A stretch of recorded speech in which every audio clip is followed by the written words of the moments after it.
In a move that has sent shockwaves through the corridors of power around the globe, furious world leaders have just unveiled a meticulously coordinated strategy, the likes of which have rarely been seen in modern history. The announcement came after weeks of tense, behind-the-scenes negotiations with diplomats and heads of state working late into the night, their faces etched with concern and determination. The stakes could not be higher. The world, already on edge from a series of escalating crises, ranging from economic instability to regional conflicts, now finds itself at a pivotal crossroads. The leaders, representing a broad coalition of nations from every continent, stood shoulder to shoulder at a hastily convened press conference. Their message clear and resolute: the time for half measures and polite diplomacy has passed. They are united in their resolve to confront what they see as a growing threat to the international order. A threat, embodied, in their view, by the rise of JD Vance and the movement he leads. The gravity of the moment was unmistakable. Cameras flashed as the coalition's spokespersons delivered their statements, each word carefully chosen to convey both urgency and unity.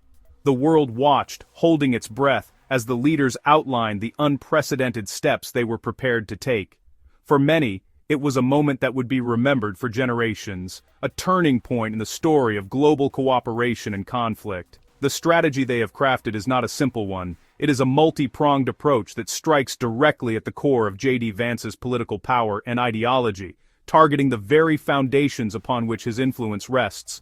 At the heart of this plan is a series of sweeping economic sanctions designed to isolate Vance's administration from the global financial system. These measures go far beyond the usual diplomatic censure or symbolic gestures. Instead, they are calculated to inflict real, tangible consequences, cutting off access to international markets, freezing assets, and halting the flow of investment that has long fueled the American economy. The message is unmistakable: the world will not stand idly by while one nation, no matter how powerful, threatens the delicate balance that has kept the peace for decades. But the strategy does not stop at economics. It also includes a coordinated campaign to undermine Vance's ideological narrative on the world stage. Through a combination of public statements, media outreach, and cultural diplomacy, the coalition aims to counter the rhetoric that has galvanized Vance's supporters at home and sown division abroad. The goal is to expose the dangers of isolationism and nationalism, to remind the world of the values that have underpinned the international system since the end of the Second World War: cooperation, mutual respect, and the rule of law. In addition, the coalition has begun leveraging international institutions, such as the United Nations, the World Bank, and the International Monetary Fund, to further tighten the screws. Resolutions are being drafted, votes are being called, and the machinery of global governance is being mobilized in ways that have rarely been seen outside of wartime. The coalition's efforts extend to the digital realm as well, with coordinated campaigns to counter disinformation and promote narratives of unity and shared purpose. The world's leading tech companies have been enlisted to monitor and curb the spread of propaganda, ensuring that the coalition's message reaches as many people as possible. The intent is clear: to make it impossible for Vance's administration to operate in the shadows, to force every action into the harsh light of global scrutiny. For JD Vance and his inner circle, this is the scenario they have dreaded above all others. This is the plan his team feared most. Not a direct military confrontation, not a dramatic showdown in the halls of the United Nations, but a total geopolitical isolation, a slow and relentless tightening of the noose. The signs are already visible. Once bustling conference rooms now sit empty, as invitations to key international summits are quietly rescinded.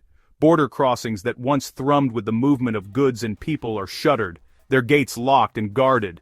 Factories that depended on global supply chains fall silent, their machinery gathering dust as orders dry up and workers are sent home.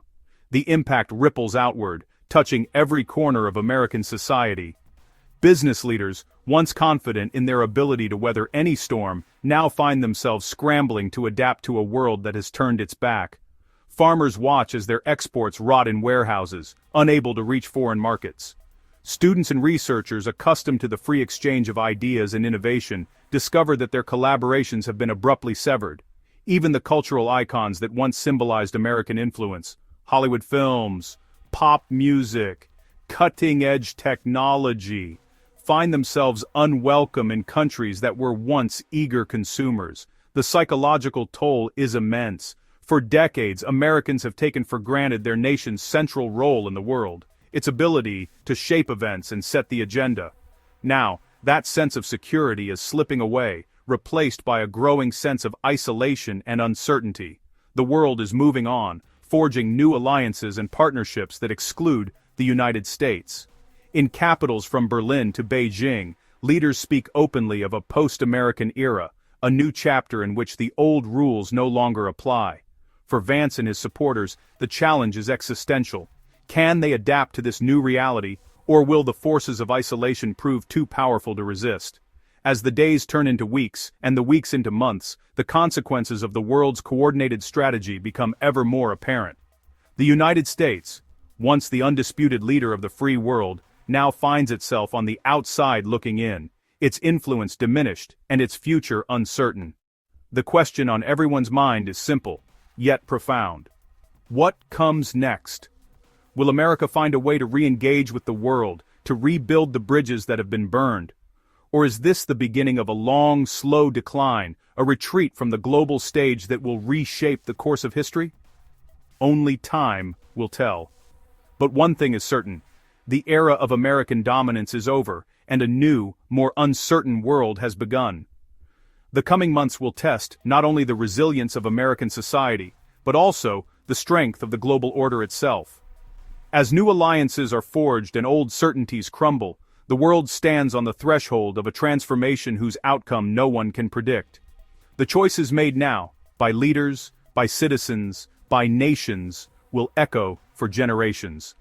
In this moment of profound uncertainty, the world waits, watching to see whether the United States will find a path forward, or whether it will be consigned to the margins of history. In a move that has sent shockwaves through the corridors of power around the globe, a formidable coalition of nations, spanning Europe, Asia, and Latin America, has come together to announce a sweeping new plan. This unprecedented alliance, forged after months of intense negotiations and behind-the-scenes diplomacy, represents a rare moment of unity among countries that often find themselves at odds on the world stage.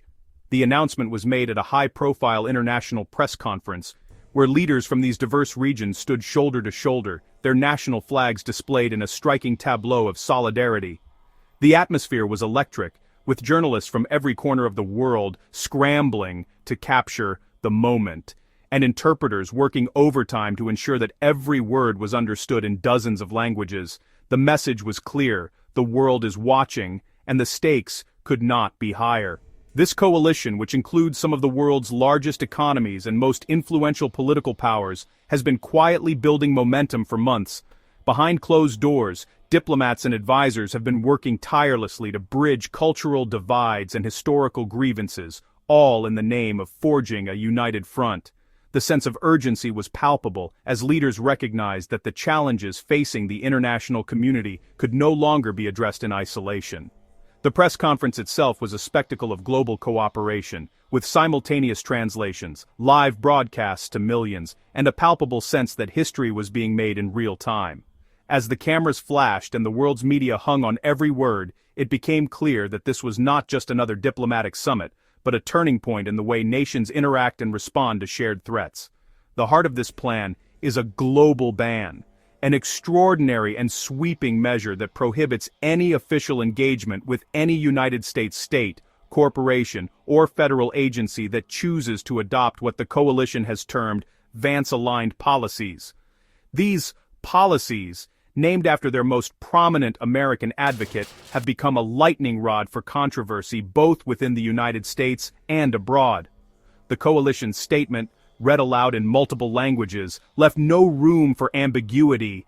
Any American entity, whether a state government, a Fortune 500 company, or a federal department that aligns itself with these policies will find itself cut off from official diplomatic, economic, and even cultural engagement with the coalition's member nations. The implications are staggering. For American businesses, this could mean the loss of access to some of the world's largest and fastest-growing markets. For state and federal agencies, it could mean the end of vital partnerships on everything from scientific research to counterterrorism.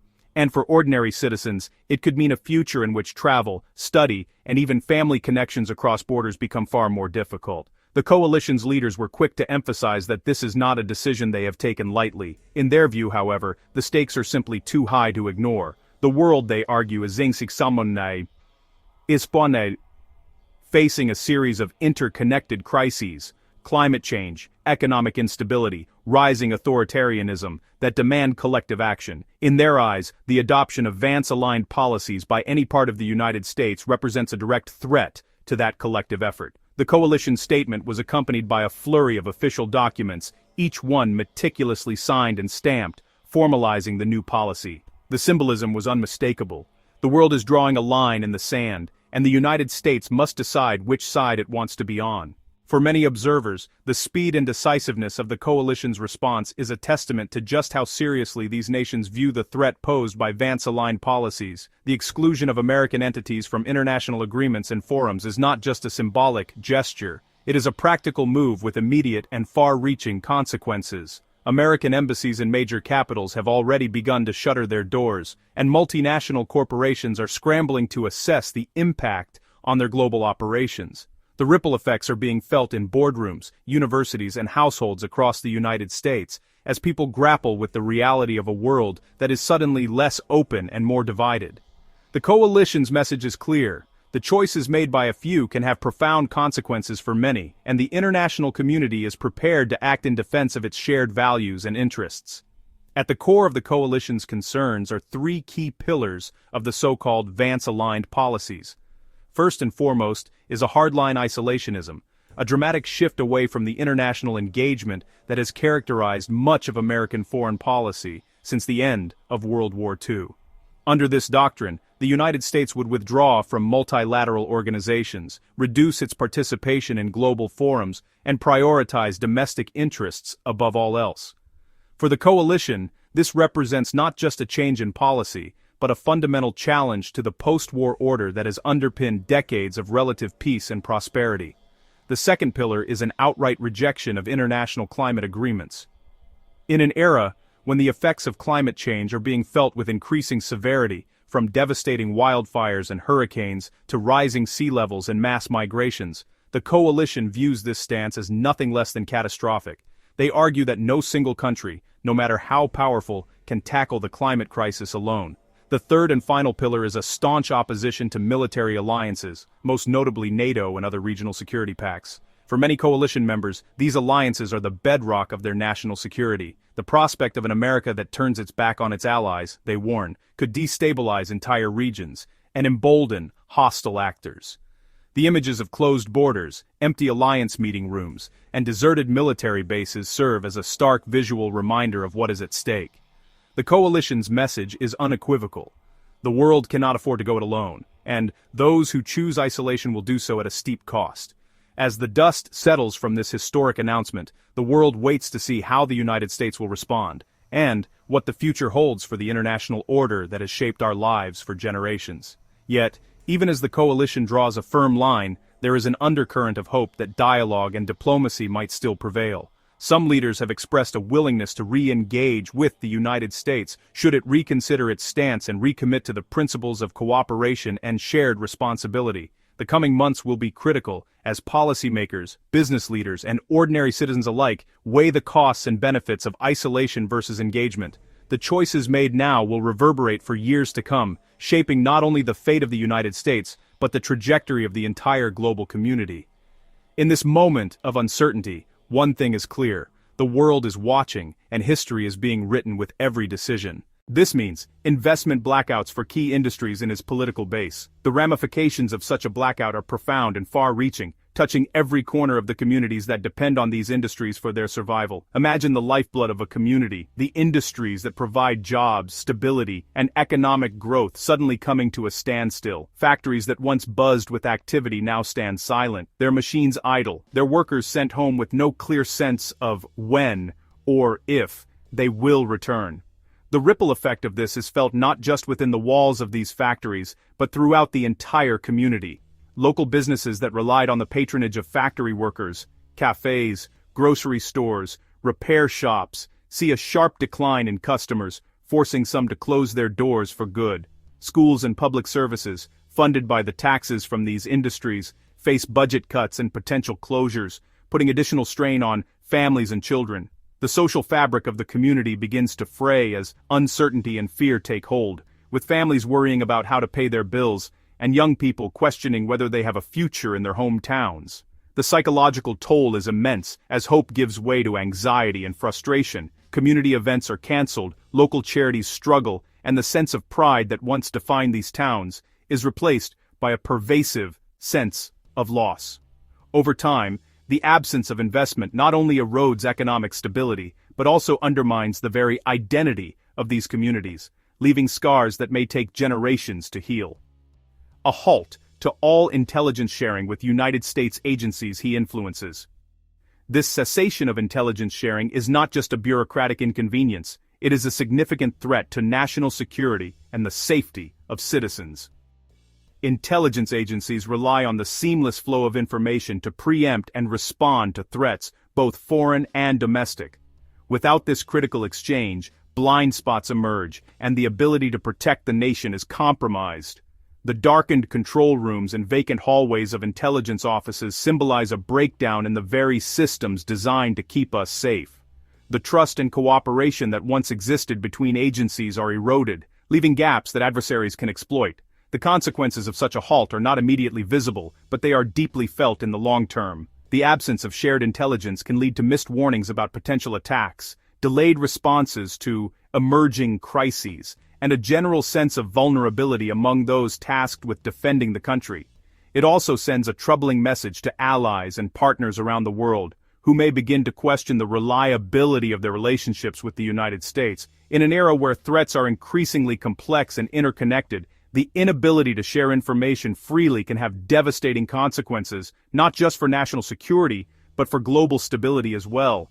The breakdown in communication can also breed suspicion and mistrust within the intelligence community itself, making it even harder to rebuild the bridges that have been burned. A boycott by allied nations of the 2024 Republican National Convention.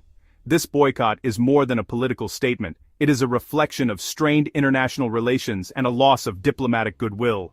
The empty conference rooms and vacant chairs at the summit are stark reminders of the isolation that can result from such actions. International conventions and summits are platforms for dialogue, negotiation, and collaboration. When allies choose to boycott, it signals a breakdown in these essential diplomatic channels. The absence of international delegates means missed opportunities for forging alliances, addressing global challenges, and fostering mutual understanding. The exterior of the convention center, devoid of the usual crowds and media frenzy, underscores the gravity of the situation. It is a visual representation of the diminishing influence and credibility on the global stage. The world is watching, and the message sent by empty seats is unmistakable. Trust has been broken, and relationships that took decades to build are now at risk. The long-term effects of such diplomatic isolation can be severe, leading to reduced cooperation on issues like trade, security, and climate change. It can also embolden adversaries, who may see the lack of unity among allies as an opportunity to advance their own agendas. The absence of dialogue at these critical moments means that misunderstandings can fester, and opportunities for peace and progress are lost. In the interconnected world of today, no nation can afford to stand alone, and the consequences of isolation are felt not just in the halls of power, but in the lives of ordinary people around the globe. The impact of these events is multifaceted and complex. On one hand, the immediate economic and security repercussions are evident. On the other, the long-term effects on international relations, community stability, and national security are profound. The interconnectedness of these issues means that a disruption in one area can have cascading effects across multiple domains. The investment blackouts, the halt in intelligence sharing, and the international boycott are not isolated incidents. They are interwoven threads in a larger tapestry of geopolitical dynamics. Understanding the full scope of these events requires a nuanced and comprehensive analysis, taking into account the historical context, current political climate, and potential future developments. Each of these crises feeds into the others, amplifying their impact and making recovery more difficult. The loss of economic vitality weakens communities, which in turn undermines national resilience. the breakdown in intelligence sharing leaves the country more vulnerable, while diplomatic isolation reduces the ability to build coalitions and respond to global challenges. These are not just abstract policy issues. They have real, tangible effects on people's lives, shaping the world they live in and the opportunities available to them. To truly grasp the significance of these events, one must look beyond the headlines and consider the deeper forces at play, as well as the human stories behind the statistics. In conclusion, the investment blackouts for key industries, the cessation of intelligence sharing, and the international boycott are significant events with far-reaching implications. They highlight the fragility of the systems and relationships that underpin our economic, security, and diplomatic frameworks. As we navigate these challenges, it is crucial to remain vigilant, informed, and proactive in addressing the underlying issues and mitigating the potential fallout. The road ahead is uncertain, but with careful consideration and strategic action, it is possible to steer towards a more stable and secure future. By learning from these disruptions and working to rebuild trust, both at home and abroad, we can begin to restore the foundations that support our communities, our alliances, and our shared prosperity. The choices made in response to these crises will shape not only the present, but the legacy we leave for generations to come.